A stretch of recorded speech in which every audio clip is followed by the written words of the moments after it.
Now,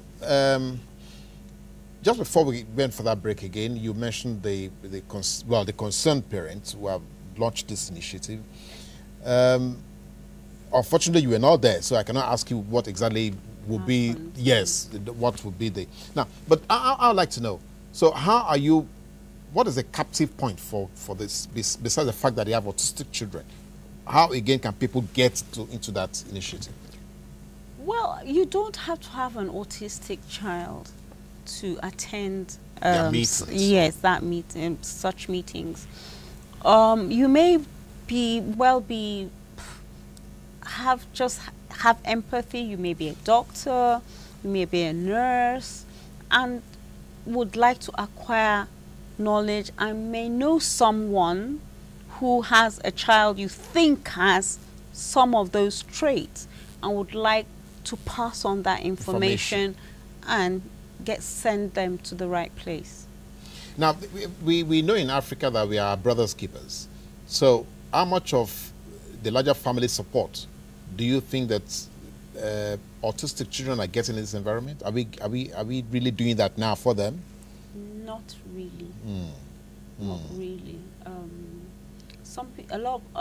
Unfortunately, I'd like to say that some families just don't understand.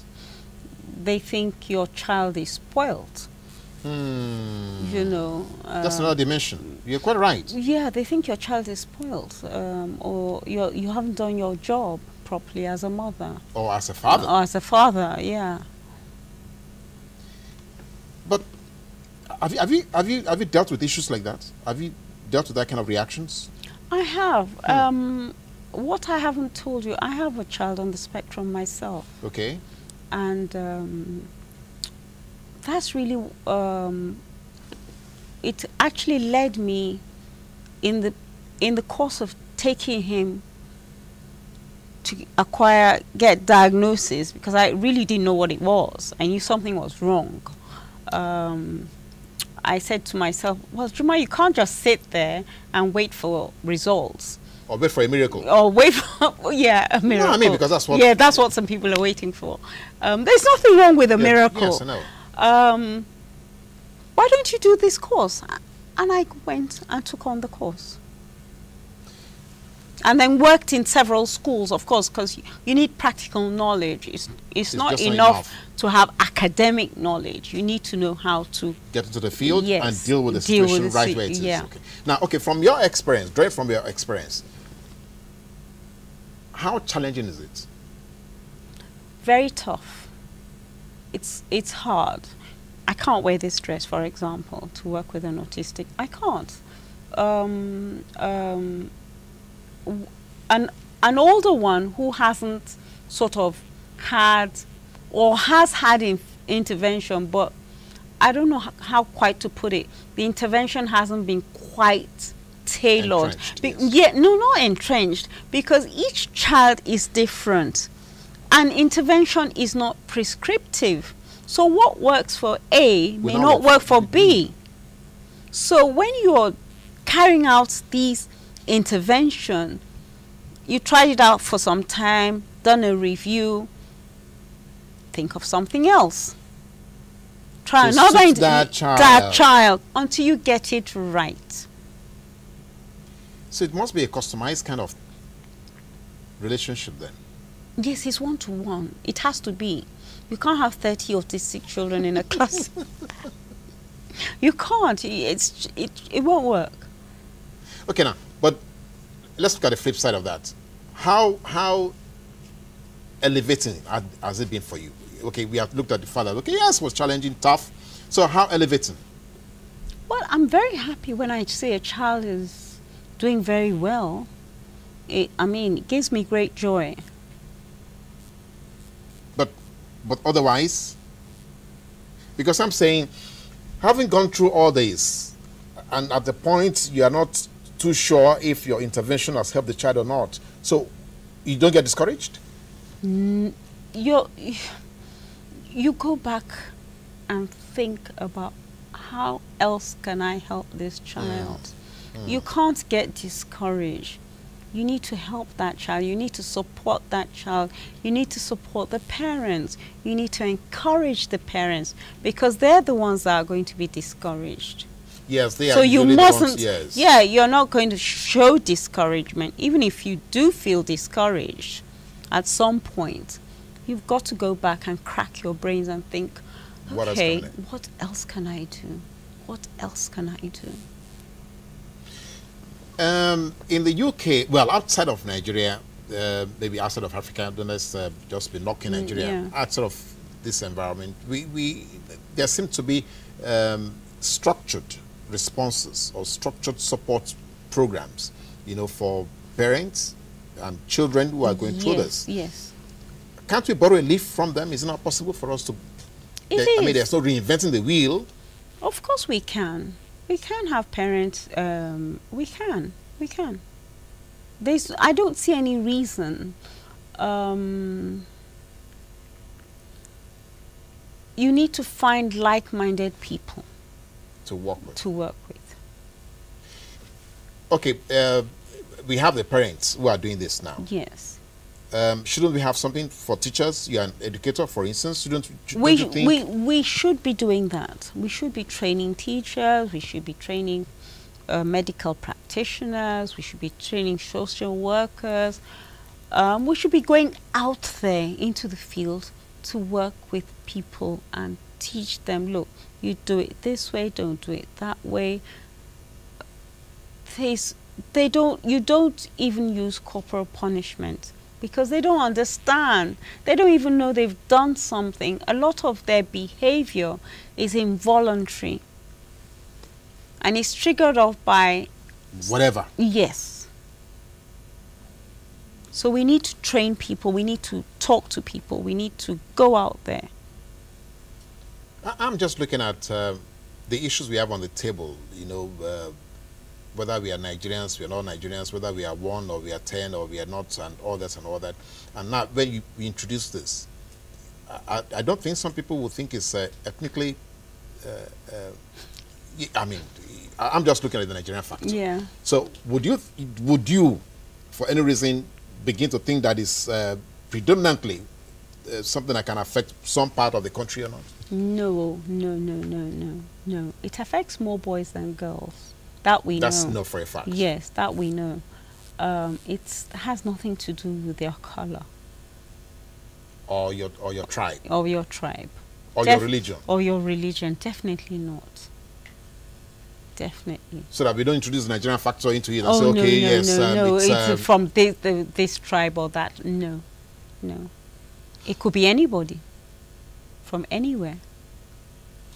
It's sad. You have already mentioned the fact that we don't have the data to deal with this, to begin to profile this and say, okay, this is how bad it is in the country and all that, and this is how much you need to do. But if you're going to borrow from your experience, you know, working abroad, what kind of projections would you like to see? That 2, 3 years, 4, 5 years, 6, 7 years, we should have done this amount of work in this regard? We should, we ought to start. First of all, I believe hospitals are the best place to start. They would have records of children who they suspect have some kind of disability, behavioral difficulty or whatever. And from there, we can take those figures, then go into schools, do a similar thing, call a town hall meeting or something and ask questions, and don't be afraid.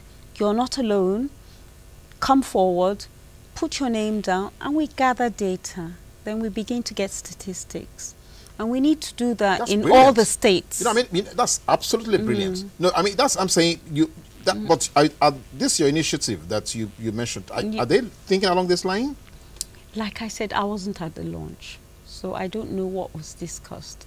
I will find out later today or tomorrow. And see how you can, amplify. Okay, but now let's get to the parents at home, because I'm sure the telephone lines, they're having challenges with that. So, if someone needs to get to you, for help, for assistance, you have a website where they can reach? Well, you can send me an email at it's charleshill220@gmail.com. You can say that again. Charles Hill, one word. Charles Hill 220@gmail.com, and I'll reply you. How about the number? You have a number where you can My be reached? phone number is 0810-680-1028. I'll repeat that. It's 0810-680-1028. Okay. Now, where do you think the future lies now for children who are probably caught in this? Their parents are in denial. They have already been brutalized by the educational system and all that, and even communities. So where is the future for them? Some, it may be too late because they're older now and there's been no intervention at all. So the child is at home. Locked up in one room? Well, not necessarily. I wouldn't know. No, I mean, typical Nigerian parents, go and keep him there because some visitors are around or something. Perhaps. So it's late for some of those children. However, it's not too late for the younger ones. When you say late, what would be the cutoff age? It depends on the severity. You know, autism is a spectrum. Yes. There's the low end and the the high end. of it. Yes. So it depends on the severity. If the child is high functioning, which is the high end, then there's a lot of hope because that child is learning, can learn. That child has speech. The only thing the child may not have is social interaction. They don't know how to play. That's when the red flag goes up because they may pass through nursery, primary, pass all the exams, and you don't notice. Really? Yes, you don't. Oh, okay. Now, wait, can we get this right now so that we can get out of the closet? If a child is like reclusive or something, or a little bit unfriendly, always reserved, you should be worried? I don't want us to be alarmists. But I'm saying, You can't say not really. If he's reclusive, if he's sitting alone all the time, not wanting to play with anybody, I would say yes. I would say yes. I like that. Yeah, I like that. Yeah, because it's strange, isn't it? It's unusual. Why would you sit alone? Now, you said that a child can actually pass through life, as it were, school and all that, and still not know that the child is autistic. That's because that child is high functioning, has some abilities, can learn, has communication, although not very fluent. That is where I would notice. Yeah.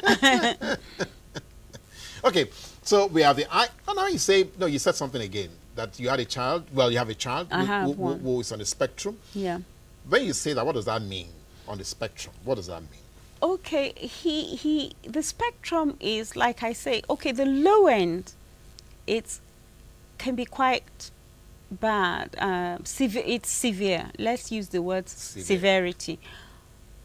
The low end, they lack speech. All that behavior I talk about, they have. They exhibit that, and the social interaction. They won't go near their peers. They play alone. That's the low end of it. That's the lower end of it. They'd rather play with you, an adult. No, seriously. Yeah, they're more inclined to be with an adult. Maybe because they're working mostly with adults. I don't know. I don't have an answer to that. But that's the low end, and they're aggressive. They have so many. There's so many traits. Now, the low to high, then we have the mid-range. Okay, so that's where it's mild. that child will have some language, may not be very fluent. That child will learn, but slowly. Most of them are never at their pair. No. An 8-year-old is usually would be in primary 3 or 4. Yeah. That child may not be, because he's slowly trying to get through it. Yeah, and trying to understand.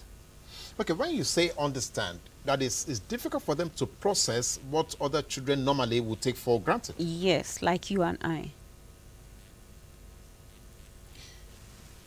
Now, child psychologists, don't we train, I mean, those medical personnel in Nigeria, don't we have program for training child psychologists to be able to handle some of these things that you have mentioned here? Unfortunately, I can't talk about the Nigerian system, because I didn't study here at all. But what I do know is that they may have a module, take a module in special needs, not autism, but that does not give you the competency to work with a child. Yeah. So you need to go back and do this special. Yeah. And then also I talked about assessments. Because you have had that module, it doesn't give you the competency to do. I had to train to use the instruments, and they will not sell you that instrument if you do not train. Yeah. Now, but we have special education schools in Nigeria. I think about 1 or 2. Yes. Bumosho and all that. Yeah. Are they exposed to this kind of experiences and tools you're talking about? Would you know if I wouldn't know. I wouldn't know. I haven't been to any of them. No. But in Lagos, they are. Some of them. Some of them are already okay. Yeah. Now, the important thing here will be for us to look at what the future holds. 2015, the next election, and all that, and people are not too sure if there's still any hope for Nigeria. So you are back home now. Do you see any hope? I do. I believe if we all work together, it's a collaborative thing. I mean, one person can't change, can't make a change. So if we can get together, we will make change.